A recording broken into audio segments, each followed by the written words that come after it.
Times. Hi, good day. Good day to you, sir. One thing, right? I was listening to the meeting very attentively on Saturday night. And I heard Ms. Oliver said something about the voting age being dropped from 21 to 18 under the NDP. Is this true? I can't remember. I don't remember factually what it is. You know it to be other than true? Well, from my understanding, it was done before the NDP time. And she expanded long, and I didn't hear it correctly by anyone. Well, I don't know if you're right or if she's wrong. If you're right, you're right. If she's right, she's right. If you're wrong, you're wrong. If she's wrong, she's wrong. Okay, could you find out? And it's not a big thing for me. There's nothing to find out. It will be clarified. Could you share something else with us that you found interesting about the meeting on Saturday night? Because we had about 5 hours of meeting. That's all you heard? Well, I'm asking if that's all you heard over 5-6 hours. Are you going to allow me to speak? No, I'm on the microphone. I'm asking you if you heard anything else of importance on the night. I heard a lot of things on the night, but that is one of the lies I heard. Well, tell me something important that you heard on the night. I heard you telling us guy where his mother grave, what you put there. Did any go by your mother grave? No damn place, boy. Boy, look, just get off the line. So what is said about him? He is fed up of the remarks made about him, particularly in the media. I don't care about them. I don't listen to them. That's what he's saying. I don't listen to a lot of radio. I really don't have time for that. I am not wired that way. I have been in politics for over 15 years, and I'm tired of Hezekiah Bad. Now remember, he tired of that. But one of his colleagues introduced him at a political meeting in that light. One of his own colleagues. He the bad man of politics. He say he don't mind, he don't care how much bungs check they talk about. How much of this, how much of that, how much read your teeth. And then he went on to say, this is at the public meeting, you know. It is better your thief a read than rape. It is better to thief a read than to rape. And if people don't want a list of their rape history, leave me and my read alone. Leacock said to loud cheers from the crowd. And then Leacock went on to say something. As a matter of fact, I was up in Quarry a few days ago with Mr. Eustace. Now, Mr. Eustace is the leader of the New Democratic Party. And Mr. Leacock went up to Quarry with Mr. Eustace campaigning. Mr. Eustace is the man who says to this nation and the world that he wants a kinder and gentler society, that he have a social redemption charter that he want to put forward as a part of the platform of the New Democratic Party. So Leacock says, I went up to Quarry a few days ago with Mr. Eustace, and one of them asked me, Leacock, what you do with the wreath? And I say, I put it on your mama grave. Leacock added, you tell you, he answer the person who make a heckle. What you do with the wreath? What you do with the wreath? He said, put it on your mama grave. I'm coming back to the point now I made earlier. In St. Vincent and the Grenadines and in other parts of the world, the first set of cuss word that come out of your mouth when somebody offend you, if you live here, you know, you jump on the mother. You don't jump on the father, you know. You don't say nothing but the father.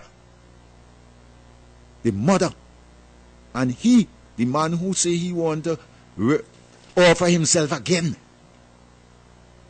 jump on the man mother and put it by your mama grave. Remember, Leacock said so. Let me take this call. Good morning. You're in Shake-Up.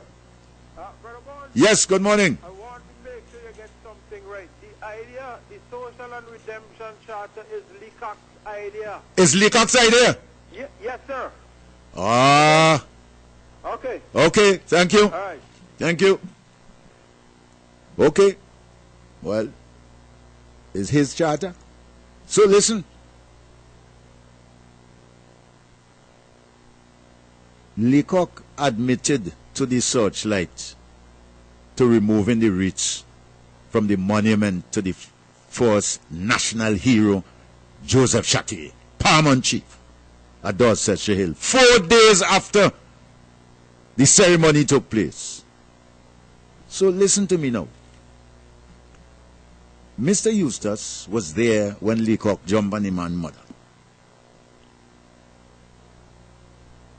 He did say that he don't think Mr. Eustace like what he had to say.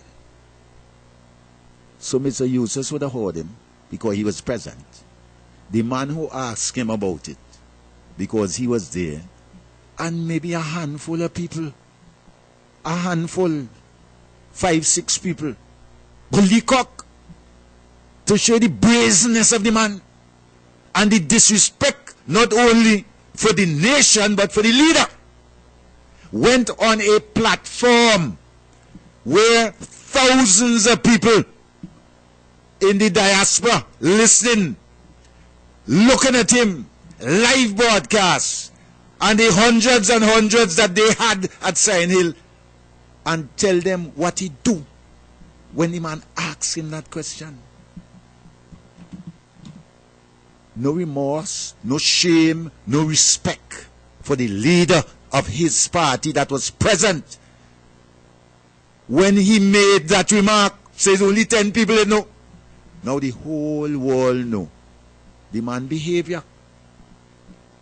How could you jump on the man mother? The man asks you what you do with the wreath.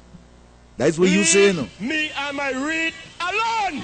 As a matter of fact, I was up in the quarry a few weeks ago with Mr. Eustace, and one of them asked me, Leacock, where do the wreath? As I put it on the mommy grave. Mr. Eustace don't like to hear them things. You hear that? You hear that? Now you're going to elect a man like he again? The people in central Kingston, the next day was Mother's Day. Saturday, this is him. On the Saturday night, next day is Mother's Day. Mr. Eustace just wish all the people mothers, happy Mother's Day. And this man came on after Mr. Eustace. Let me tell you, listen to what the man said. Leave me and my wreath alone. As a matter of fact, I was up in the quarry a few weeks ago with Mr. Eustace, and one of them asked me, Leacock, where do the wreath? As I put it on the mommy grave. Mr. Eustace don't like to hear them things. So, if he know Mr. Eustace don't like to hear them things, why you say so? You don't have no respect. And I will tell you something. Elections is serious business. Politics is serious business. Now remember, the meeting up Sion Hill was a meeting for the party to tell the nation what they hope to do when the general election is called. But that's what you get. And it does not stop there. Because when you get on a political platform, you want to make a point. You want to say that your party is doing A as against the other party that do B. You want to make a point that your party would have done something good for people. But you can't tell lie. Where you going to lie on a political platform when you know in this day and age, whatever you say going to be taped, people are going to listen to you, People are going to weigh. But I will say this. Let me take this call.